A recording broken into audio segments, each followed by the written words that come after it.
Hello, myself Rajkumar. Today we are going to discuss about CMOS fabrication using NVL process. Step 1. First we have to choose the substrate which we are going to do. First we choose a substrate for base of for fabrication. For NVL process a P-type silicon substrate is selected and in steps 2 oxidation will be done. In this the selective diffusion of N-type impurities accomplished using silicon dioxide as a barrier, which protects portions of a wafer against the contaminations of this substrate. Silicon dioxide is laid out by oxidation process, done exposing the substrate to high quality oxygen and hydrogen in an oxidation chamber at approximately 100 degrees centigrade. Step 3 is growing of photoresist. At this stage, we add photoresistant silicon dioxide layer which is subjected to photolithography process. In this process, the wafer is coated with uniform film of photoresistive emulsions. Here, first step we have added a substrate. Second step oxidation. Third step we have added a photoresist. In fourth step we are doing masking. Masking means placing a glass and propagating UV rays through the glass. We can see through here. In fourth step, continuation of photolithography process. In this step, a desired openness is made using a stencil or glass. This is stencil is used to mask over the photoresist. The substrate is now exposed to UV rays. The photoresist present under the exposed regions of the mask gets polymerized. Now we are removing the in step 5 we are removing the unexposed photoresist. Unexposed photoresist means this one. This is not exposed to UV rays. This mask is removed and the unexposed radiation of water is dissolved by developing wafer using a chemical segment trichloroethylene. In sixth step is etching. The wafer is immersed in an etching solution of hydrofluoric acid, which removes the oxide from areas through this areas where the dopants are to be diffused. Here we are removing the etching. We are giving etching, pouring etching solution to remove the oxides. In next step, whole photoresist layer is removed. This whole layer is removed in this step.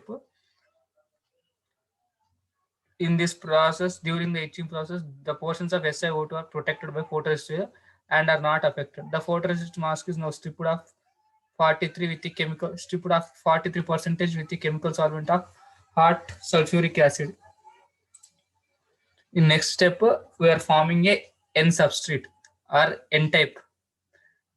In this we are diffusing N-type particles in the P substrate to form a N-well channel.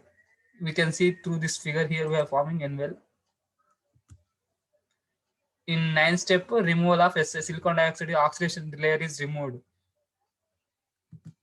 In 10th step, we are depositing or layering the polysilicon.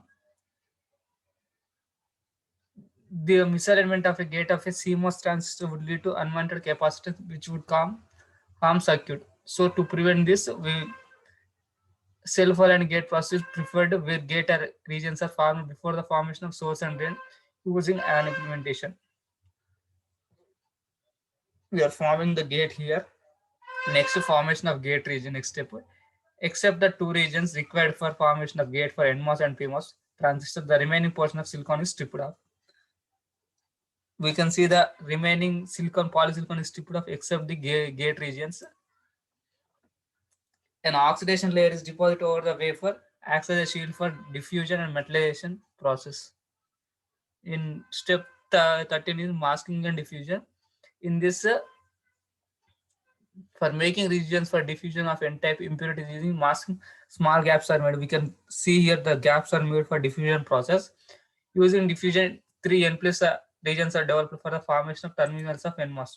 So we are developed here 3 N plus region to formation of NMOS transistor. Now we are removing the oxide layer. Again, we are removed this oxide layer here. Step 13 is formation of p-type diffusion. Previously, we added a 3 n plus regions. Now we are adding 3 p plus region for the PMOS diffusion. Step 16 is laying of thick field oxide. Before forming the metal terminals, a thick field oxide is laid out for a protective layer for the regions of which wafer where no terminals are required. This thick field oxide is used to protect the terminals. Step 17 is metallization. This process is used for formation of metal terminals such as source drain gate, which can provide internal connections. Aluminum spread over all the wafer, silicon wafer.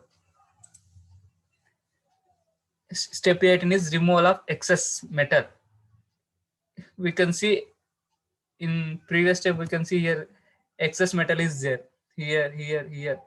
Now we are removing that excess metal from this wafer. Next, formation of terminals. Terminals means source drain gate is formed. In the gaps between the removal of excess metal, terminals are formed for internal corrections. This gap is removed and used for removal of metal terminals and formed for the excess internal corrections. 20 is assigning the terminal names. Now we designed a PMOS and NMOS.